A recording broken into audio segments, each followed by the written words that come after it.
Hey, you. Yeah, you. Quick. Over here. You and me. A quick Clint Eastwood face making contest. Ready? 1, 2, 3, go. You win, you always do.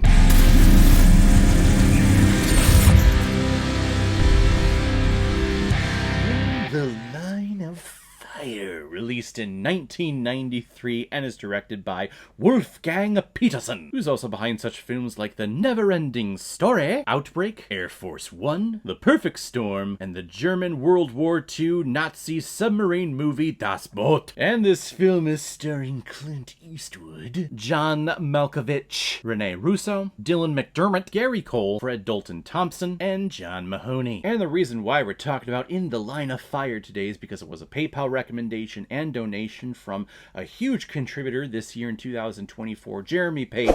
Thank you very much, my friend, for the recommendation. If anyone else out there also wants to be like Jeremy and help support me and contribute to this channel, you can select the QR code that is in the bottom left corner of your screen right now and send over your donation of $5 or more with your movie recommendation. And if I have access to it, I will watch it, review it, and give you a little shout out, just like what I do with Jeremy Pape here. Frank Harrigan is an elderly Secret Service agent who is definitely past his prime, but has been asked to serve as security for the president during his campaign. But as he successfully gets reassigned to the job, he becomes the focal point of a new threat to the president's life, an assassin by the name of Mitch Leary, played by John Malkovich. So Frank is racing to find this assassin before he assassinates the president and causes a whole bunch of trauma once again in Frank's life. Because Frank, in his younger years, was also Secret Service security for the President JFK.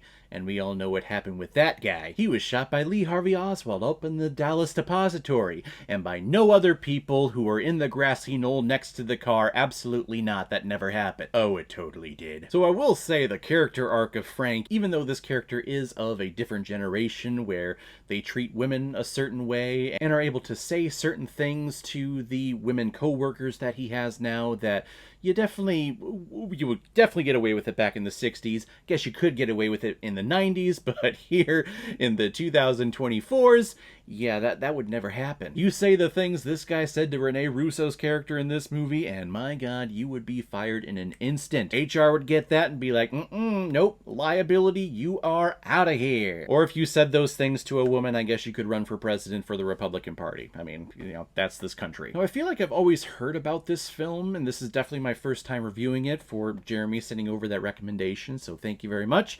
I wonder why you sent over this recommendation just now.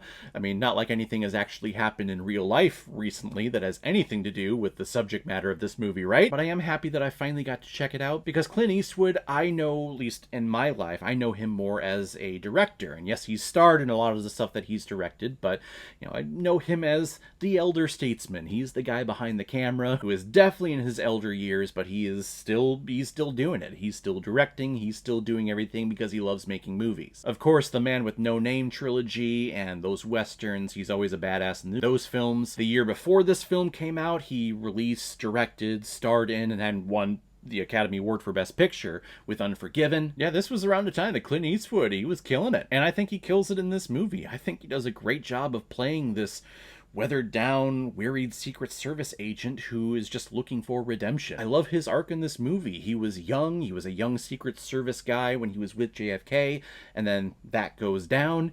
And then you just live the rest of your life looking for that opportunity to jump in front of that guy and take the bullet for him. And he's not a bad Secret Service agent. He's pretty badass. He knows a lot of things. He knows the ins and outs of things. But I guess when it comes to, presidential detail, if the president dies on your watch, I mean, I think that just automatically makes you a bad Secret Service agent. Because how many other Secret Service agents are out there and the president has lived through their term because of what they did? So the fact that he was younger and his president died on his watch, yeah, I guess that kind of makes him a bad Secret Service agent. He's trying to redeem himself. And I love his pairing with Malkovich. Malkovich has one of the most distinct soothing, beautiful voices out there, and I love his cadences. It's very similar to Christopher Walken. Christopher Walken has his own style of cadences when he talks. Malkovich has the same way, but it's smooth, it's soothing. Like, he could read some audiobooks and I would be happy about it. I love that his name is Mitch Leary in here, and as my wife pointed out as we were watching this movie, because again, she is a huge Dawson Creek fan, Mitch Leary is the name of Dawson's dad's character in the show. His dad is named Mitch Leary, Dawson Leary. This, again, Dawson's Creek has reared its ugly head for me here in the last couple of weeks. Previously it was Muppets from Space. I'm wanting to know what other Dawson's Creek cameos and stuff are we going to see throughout the next weeks with all these recommendations. I can't wait. Love Dawson's Creek. But I love their chemistry with each other, and I love their parallels and where this story takes their characters. At one point, one of these characters saves the other person's life, and then they find themselves in that same situation again, just reverse. Then you say, hey, are you going to do the same thing for this guy? And I totally buy his motivation for wanting to go through with this heinous act. Please know, for this review, and just for me to clarify, I am not condoning what he is doing. Any assassination attempt on anyone is a disgusting and terrible thing.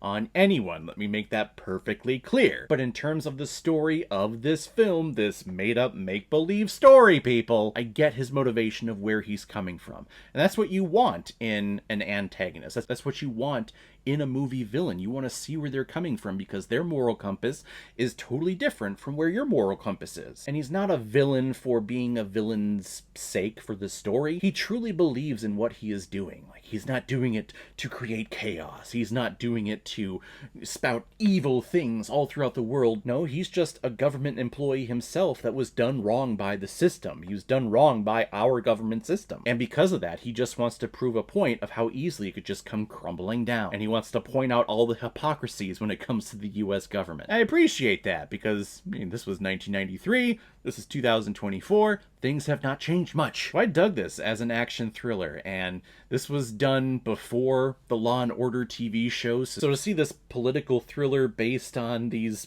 basically cops, all the dialogue in here makes its way into shows like Law and Order and Law and Order SVU. A tired, grizzled old cop walks in like, long day of doing things. I'm going to pour myself a drink because I need to forget all the terrible things that I've seen today.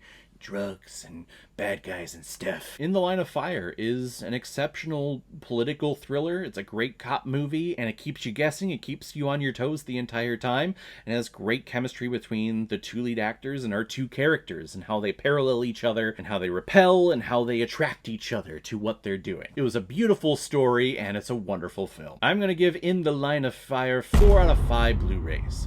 I like it a lot. So guys, if you've seen In the Line of Fire, what did you think about it? Or if you've never seen it before and you stumbled across it because of this video, then comment below and let me know what you thought about it. And as always, if you like what you see here, if you like my take on movies, then hit the subscribe button and make sure you hit that bell so you'll know the next time I release my next movie review. So guys, I will see you next time on the channel, but in the meantime, be well, be good to each other, and go watch a movie. Take care, guys.